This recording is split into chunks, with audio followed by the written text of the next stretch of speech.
ಅಲ್ರಿ ಅದು ಮತ್ತೆ ತಪ್ಪು ಮಾಡಿ ನೀವು ವಾಪಸ್ ಕೊಡ್ತಾರೆ ಅವರು.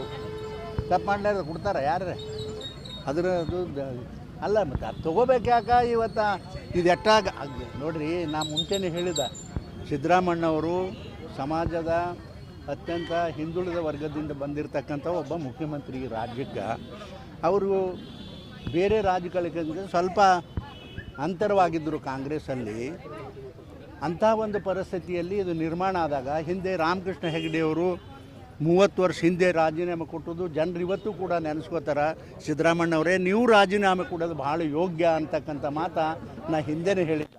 ಇವತ್ತು ರಾಡ್ಯಾಗ ಒದ್ದಾಡ್ಲಕತ್ತಾರ, ರಾಡ್ಯಾಗ ಸಿಗಾಕೊಂಡಾರ, ಒದ್ದಾಡ್ಲಕತ್ತಾರೆ. ಯಾರು ಬದುಕಿಸ್ತಾರೆ ಇವ್ರಿಗೆ?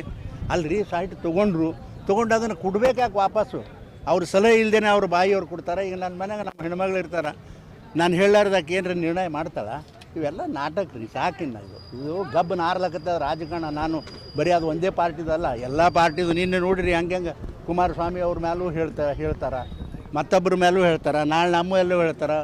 ಇದು ಒಟ್ಟಾರೆ ನಿಮಗೆ ಹೇಳಬೇಕಂದ್ರೆ ರಾಜಕಾರಣ ಈ ರಾಜ್ಯದಲ್ಲಿ ಎಲ್ಲರೂ ಕೂಡಿ ಗಬ್ಬಿಡಿಸಿದಾವೆ ಅಷ್ಟೇ. ಪಕ್ಷದಲ್ಲಿ ಇಲ್ಲ, ಎಲ್ಲ ಪಕ್ಷಗಳು ನಿಷ್ಠೆಯಿಂದ ಕೆಲಸ ಮಾಡ್ತಾವೆ. ಆದರೆ ರಾಜಕಾರಣ ನಾವೇನದಲ್ಲ ಅದನ್ನೆಲ್ಲ ಗಬ್ಬು ಹಿಡಿಸಿದಾವೆ. ಏನು ರೀ?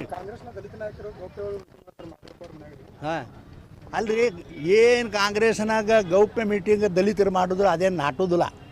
ಯಾಕಂದ್ರೆ ಅಲ್ಲಿದು ಏನು ಬರ್ತದೆ ದಿಲ್ಲಿದಿಂದ ಅದೇ ನಾಟೋದು.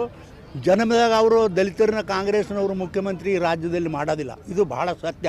ಯಾಕಂತಂದ್ರೆ ಅವ್ರ ಮುತ್ತ ಅಜ್ಜಗಳು ಹೆಂಗೆ ಬೈದಾರೆ ನೋಡಿದಿರಲ್ಲ. ಆಫೀಸರ್ಗಳಿಗೆಲ್ಲ ಪ್ರಮೋಷನ್ ಕೊಟ್ಟರೆ ಮುಂಡೆ ಮಕ್ಕಳು ಅಂತ ಹೇಳ್ಯಾರ. ಅವರು ಹೇಳ್ಯಾರಿಲ್ಲ. ಮತ್ತು ಅಂಥವ್ರು ಇವತ್ತು ರಾಜ್ಯದ ಮುಖ್ಯಮಂತ್ರಿ ಮಾಡ್ತಾರೆ. ದಲಿತರಿಗೆ ಕನಸು ಕಾಣಬೇಕು ಅಟ್ಟೆ. ದಮ್ಮ ಹುಚ್ಚದ ನಾವು ಮಾದೇವಪ್ಪ. ಪೈಪೋಟಿ ನಡೀತದೆ, ಏನೂ ಆಗೋದಿಲ್ಲ ಅದರಿಂದ. ಪೈಪೋಟಿ ಅದರಿಂದ ತಾಕತ್ತಿದೆಯಾ? ತಾಕತ್ತಿದೆ. ಹಿಂದೆ ಇದೇ ರೀತಿ ನಮ್ಮ ಪಕ್ಷದಲ್ಲಿ ರಾಚಯ್ಯನವರು ಮಾಡಿದರು. ರಾಚಯ್ಯನವರು ನಾ ಹೇಳಿದೆ ಅವ್ರಿಗೆ, ಯಾಕ್ರಿ ಇದನ್ನು ಮಾಡ್ತೀರಿ?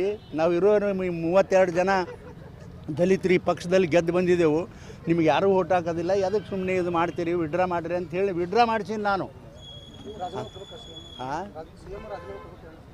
ಸಿ ಎಮ್ ಅವರು ರಾಜೀನಾಮೆ ಕೊಡಬೇಕು ಅಂತ ಇವತ್ತು ಹೇಳಿಲ್ಲಪ್ಪ. ನಾನು ಒಂದು ತಿಂಗಳ ಹಿಂದೆನೇ ಹೇಳೀನಿ. ಈ ಸಂದರ್ಭ ಬಂದಾಗ ಇವತ್ತು ಅದನ್ನೇ ಉಚ್ಚಾರಣೆ ಮಾಡಬೇಕಾಗ್ತದೆ. ಯಾಕಂದ್ರೆ ಇದು ಸರಿ ಅಲ್ಲ. ಇನ್ನು ರಾಜೀನಾಮೆ ಕೊಟ್ಟರು ಅವ್ರಿಗೇನು ಅಷ್ಟು ಒಳ್ಳೆಯ ಹೆಸರು ಬರೋದಿಲ್ಲ ಸಿದ್ದರಾಮಣ್ಣನಿಗೆ. ಕೊಡಲಿ ಇಟ್ಕೊಂಡು ಕುಂದ್ರೆ ಅವ್ನಿಗೆ ಯಾರು ಕೊಡತ್ತಾರೆ? ನಾವಂತೂ ಬಬ್ಬೆ ಹೊಡೆಯವ್ರು ಹೊಡೆದೇ ಹೊಡಿತೇವಪ್ಪ. ಇಟ್ಕೊಂಡು ಕುಂದ್ರಲಿ ಅವ್ರಿಗೆ ಯಾರು ಬೇಡ ಅಂದಾರ?